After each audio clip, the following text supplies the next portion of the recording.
Hi, my name's Jon London. This is my science shed. Now, Planetary asked me to show you this strange, mysterious substance. I mean, not this stuff. This is just oobleck. This is just a mixture of water and cornstarch. No, I'm talking about a much more mysterious substance. I'm talking about pure water. You see, without pure water, life on Earth would be absolutely impossible. It takes a lot of energy to heat water up. It doesn't take a lot of energy to heat air up. To explain what I mean, I'm going to do something really obvious.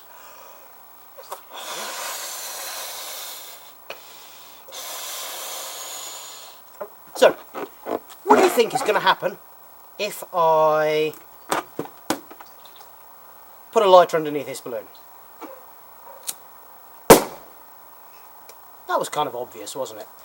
But what if I do the same experiment with a balloon that has got some water inside it? Now, I know we're a little bit late for the ice bucket challenge, but should we see if this works?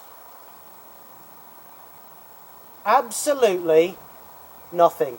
As you can see, I am not completely wet, although there are soot marks on the bottom of my latex balloon. And that's because even though the flame was heating the latex, the water inside the balloon was taking that heat away. It takes a lot of energy to heat up water, and when hot water cools down, it gives off a lot of energy. To prove that that was actually lit, if I do it to the top bit there, it does go bang. So, the reason why that works is because it takes a lot of energy to heat up water. And in fact, if you've got reasonably warm water, then as it cools down, it will give off a lot of energy. Now, it's that property of water to be able to take a lot of energy in before it changes temperature, or to give out a lot of energy as it's cooling down, that actually means I'm here in the UK in the middle of October in a t-shirt, whereas if I was at the same latitude somewhere else, such as southern Siberia, I'd be sitting freezing in my thermal underwear.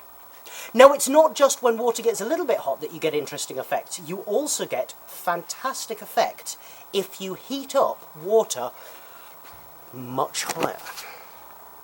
I have a pan here that is got nothing inside it. So the inside is totally dry. It's a really thick bottomed pan, so if you do want to try this at home, a jam making pan is the best idea. And what happens is, if I was to put a little bit of water in there, what would you expect? You'd expect that the water would just evaporate. But due to something called the Leidenfrost effect, you get something much more interesting. Watch this. As you can see, the water is skittering around inside the pan. And that's because as the water is boiled off at the bottom, it almost forms like a little mini hovercraft as it's spinning around inside the pan. Now, if I turn the heat off, you can see after a few moments the pan cools down, the Leidenfrost effect stops, and the water evaporates. So the eagle-eyed of you might have noticed that we've had a slight cut, and that's because we went to our experiment over here that didn't work quite as anticipated. So what we are going to be doing is going to one that we filmed earlier. It'll look like this. Using these tile spacers to demonstrate what a lattice of water crystal looks like. Now, of course, you're planetary people, you're going to know that a water lattice crystal isn't a square structure like that. It's actually a six-sided structure, a bit like a snowflake, because that's what snowflakes are. But that only works on Earth at our temperature and our pressure. Ice can form many, many different structures, so we're going to pretend that this is alien ice. As you can see, we've got cubic ice here. And if I introduce a little bit of energy, the ice that is this big becomes this big. And that is why ice floats on top of water, because ice is less dense. And if it wasn't for that one fact, life on Earth would be impossible, because the oceans would freeze from the bottom to the top. But it also does something more important than life on Earth. It also allows us to make really cool ice cubes for our drinks. One quick trip to the freezer later. This is a piece of polystyrene. This is insulation foam because I'm having my kitchen done. But you can use whatever you want. You could use, say from packing equipment, something like that. And I've drilled 3 holes in it. And a little bit of cling film to make sure that the bits of this don't get into my ice. Now what this means is that the heat in the water can only escape out of the top as it's cooling. So it's going to cool from the top down. I don't know whether this has worked. Shall we see whether we have managed to produce an effect? Alright. Moment of truth. We can do this. Oh, the middle one's popped out first.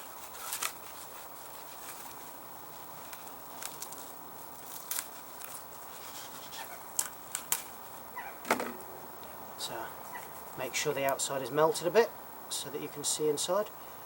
Well, that wasn't the effect I was looking for, but we've made an ice flower. So what happens is, if you can see at the top there, you've got a wonderful piece of optically pure ice. And as it goes down, it gets cloudier and cloudier.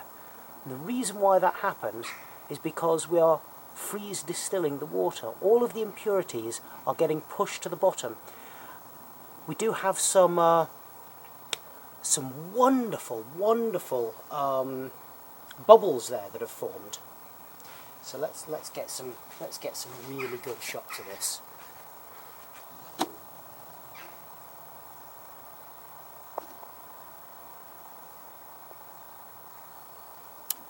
Okay, so we didn't get what we wanted, but we did get something very, very cool. However, I think if we were to try with a much larger block of ice, we might get more of a success.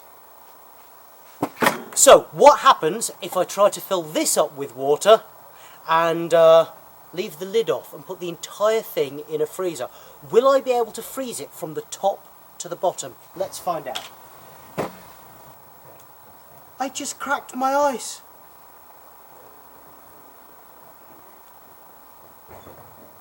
I poured some water on it and it shattered. Which is kind of cool actually. But do you know why that cracked? Because water ice is a different density to liquid ice. So as I rapidly cooled the outside, it changed, causing stresses in the ice. Changed size, causing stresses in the ice, which is why the ice cracked. It's so cold it's frozen my gloves to it.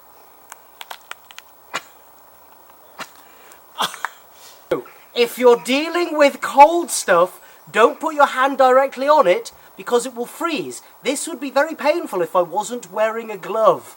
So remember, when you're trying this at home, try sensibly. So that's all from me, Jon London. I'll see you next time with Planetary. Bye for now.